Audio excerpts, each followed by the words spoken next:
everyone. Welcome to Chapter 5, Section 8. We're going to go through this real quick and just want to do a video just to be sure that everybody understands these concepts. We're going to be looking at energy in chemical reactions. So to this point, hopefully you can balance equations and convert from grams to moles and moles to grams. But it's very important that we understand that these chemical reactions are sometimes tedious, they're sometimes slow, and they're hard for chemists to produce. It's hard for chemists to always produce the products that they want. And so I want to look at what has to take place in order for a chemical reaction to work. Okay, for a reaction to occur, collisions have to happen. The reactants, so these are on the left side of our reaction equation, on the left side of the arrow are your reactants, and these have to collide. Okay, so they have to, those molecules, reactant molecules, have to collide into each other. But not only that, they have to hit in the proper orientation for bonds to break and new bonds to form, because that's what a chemical reaction is. We're breaking bonds, which are made of electrons, and we're transferring or sharing bonds with new atoms. We're forming something new. So they have to collide in the proper orientation, and they have to have enough energy when they hit to get over what's known as the energy of activation, or this barrier that keeps the products from forming unless we have enough energy to get over that barrier. So there's two types of reactions that we're going to look at. An exothermic reaction, this is when heat is released. Okay, so if you look at the equation here, we have heat, that's our kcal, so 18 kcals, this is heat. It's being released. So it's always going to be on the product side when it's an exothermic reaction. We're releasing, so exo, think of getting rid of heat. So it's going to be on the product side because we're releasing it to that side. Okay, and this could be, exothermic reactions could be dangerous, right? Because if you release too much heat, okay, then that could be a bad thing. So some reactions are too exothermic and can cause explosions and so forth. Okay, so the energy, so if you look at this diagram, okay, energy is here going up. So the more we move up, the higher energy. And then the progress of the reaction is going this way here. And heat is a product, like we just mentioned. Okay, but our reactants, in an exothermic reaction, your reactants are going to be in higher energy, so they're higher up. And our products are going to be lower in energy. Okay, so they're right here. But in order to get from reactants to products, we have to go over a barrier, and this is called the activation energy. So that's this right here. Okay, so we can think about this like if we had a ball, and we were going to push the ball. I think I switched pages on us. Hang on. Okay, if we were going to push the ball up the hill. Okay, so if we start down here, and we've got a ball, and we've got to push it up this hill. Okay, so we have to use enough energy to get the ball to the top of the hill. So when we get it up to the top of the hill, then we can just let it go, and it will fall to the bottom. So this is much like a reaction. It has to have enough energy to come over this barrier. It has to have enough activation energy. Okay, EA is the acronym for that. And once it gets there, then it will produce the products. But this can be challenging. Sometimes reactions may not have enough energy to get over that barrier. And so every reaction is different. Some have a high barrier, some lower. It just depends. Okay, for an endothermic reaction, heat's going to be absorbed. So it's part of the reactant. So I'm on our left side here. Okay, so opposite of the exo. So it has to absorb the heat in order to produce the products, or else it will not work. Okay, so the heat is absorbed, and the energy of the reactants is lower in energy than our products. So this is opposite. So energy is here. So we have lower in energy are our reactants, and our products are higher energy. So it's an opposite almost of our exothermic diagram. Okay, and so heat is added, and then it has to go over this activation barrier. So here we have a pretty large activation energy. So we'd have to push this ball way up the hill to the top, and then it's going to fall. But it's only going to fall to area where it is higher in energy. Okay, so exothermic reactions release heat, endothermic absorb, so they have an opposite diagram. And in order for a reaction to occur, it has to have the sufficient energy or heat to get over the activation barrier or the activation energy. Okay, so let's practice. Let's identify exothermic or endothermic. For A, we have heat is being released. So we want to think of exo. So if you want to think of even your arrow as released. So if it's on the other side of that arrow, it's been released. So it's going to be exothermic. We absorb heat.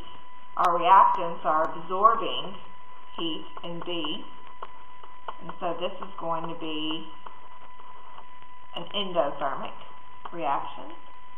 And then we don't have a value here, but we just state that heat is being released. And so this would be an exothermic reaction. So here's the answers to these, and feel free to stop and when we do problems, and then start me back up once you try to figure them out yourself before I give the answers.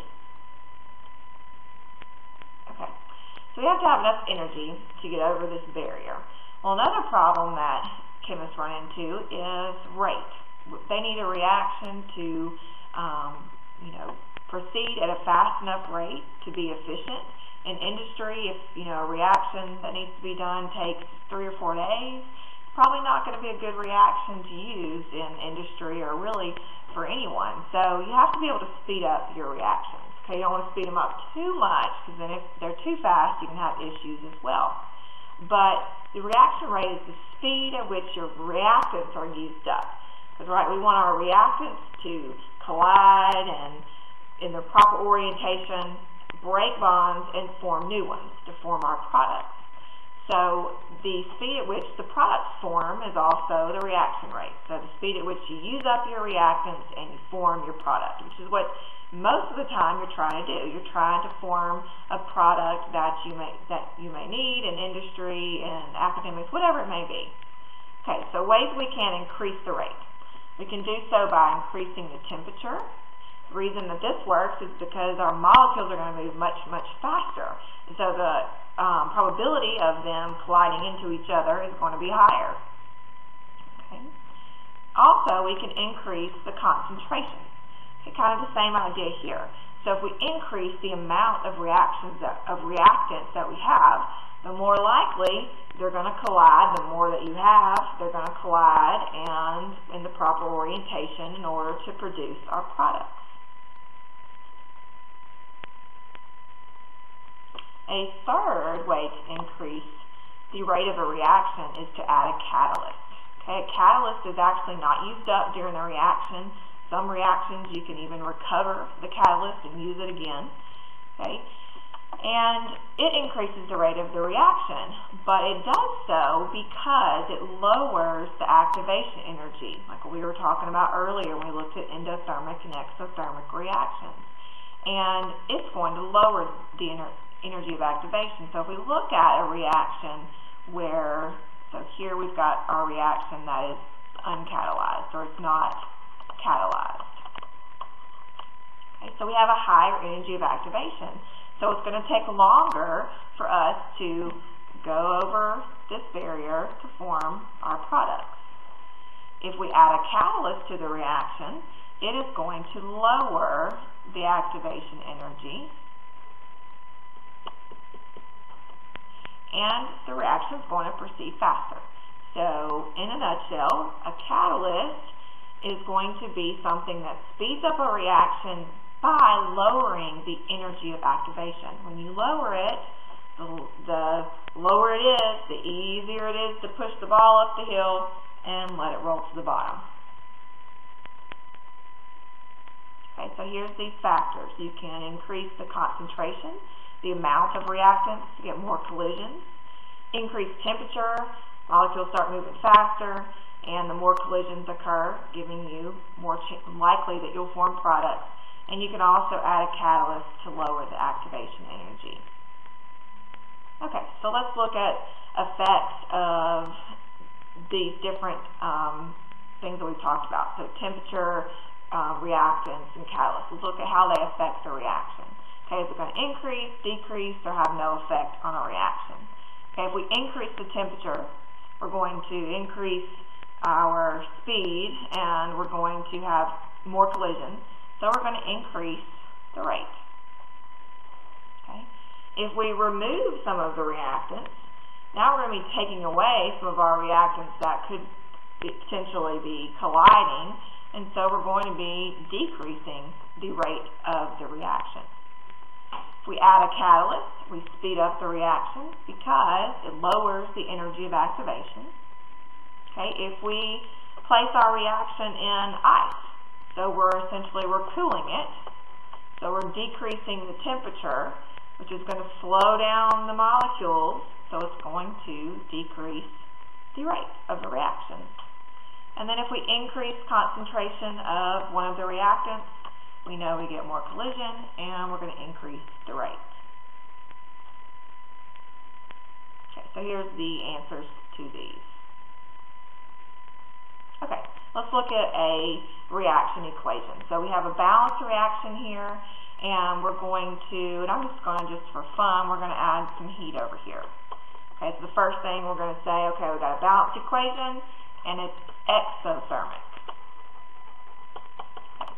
Now we're going to look at what effects would we have on the reaction if we did some of these things here listed through A through D. If we raise the temperature, this reaction, so if someone was performing this reaction to produce CO2, we raise the temperature, we're going to increase the rate. Okay, if we add oxygen, okay, so it's one of our reactants. Our reactants are over here. If we add more oxygen, then we're going to increase our rate. We have more chance of collision, it increases our rate.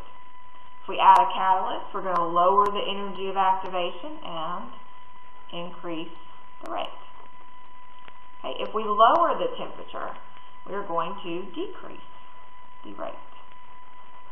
Okay, what if, let's add another one. Let's remove CO, carbon monoxide. So if this reaction was in a vessel and we just remove some of our reactants, we remove some of our CO. If we remove it, less collisions are going to occur, and we're going to decrease the rate of reaction. Hope this video helps in your studying, and good luck on the test that's coming up soon. And let me know if you have any questions. Thank you.